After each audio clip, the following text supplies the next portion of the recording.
নমস্কার। আজকের একটি বিশেষ কথা আপনাদের কাছে শেয়ার করতে আসলাম। বর্তমানে যেটা আগে এতটা ছিল না, বর্তমানে ম্যাক্সিমাম লোকেরাই সব ব্ল্যাক ম্যাজিকের পেছনে ছুটে বেড়াচ্ছে, অর্থাৎ কালা জাদু।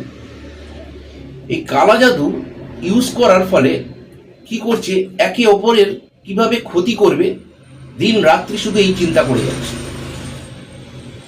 তো এই ব্ল্যাক ম্যাজিকের মাধ্যমে একে অপরের এই যে ক্ষতি করার এই যে টেনিসিটি বিগত কয়েক বছর অত্যধিক বেড়ে গেছে।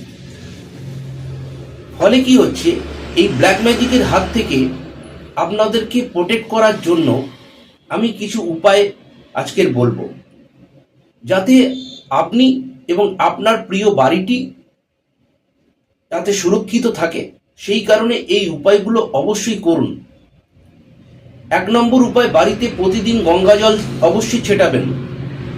2 নম্বর উপায়, যখনই ঘর আপনি পুছবেন তখন ঘরের যে পচার জলের মধ্যে অবশ্যই একটু ফিটকিরিটাকে গুঁড়ো করে নেবেন। সেই ফিটকিরির গুঁড়ো আর সন্দক লবণের গুঁড়ো একত্রিতভাবে দিয়ে ভালো করে গুলে নেবেন। গুলে নিয়ে ওই জলটা দিয়ে ঘরটাকে পুছুন।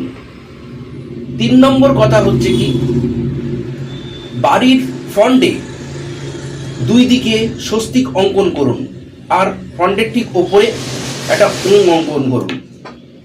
এই 3টে জিনিস বাড়িতে আপনি যদি করে রাখতে পারেন, তাহলে বাইরে থেকে যে কোনো ব্ল্যাক ম্যাজিক এফেক্ট আপনার বাড়িতে প্রবেশ করতে 10 বার চিন্তা করবে। এবং একবার ওই বাড়িতে কেউ ঢুকে গেলে তাহলে তার ব্ল্যাক ম্যাজিকের এফেক্ট অনেক অংশে কমে যাবে। তো কালা জাদুর হাত থেকে আপনি নিজে বাঁচুন, আপনার বাড়িটিকেও বাঁচান। বর্তমানে এর প্রভাব অত্যধিক বৃদ্ধি পাচ্ছে।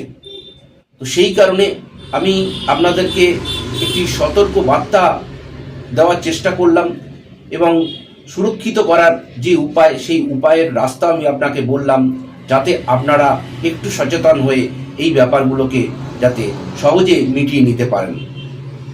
সকলে খুব ভালো থাকুন, সুস্থ থাকুন, আনন্দে থাকুন। নমস্কার।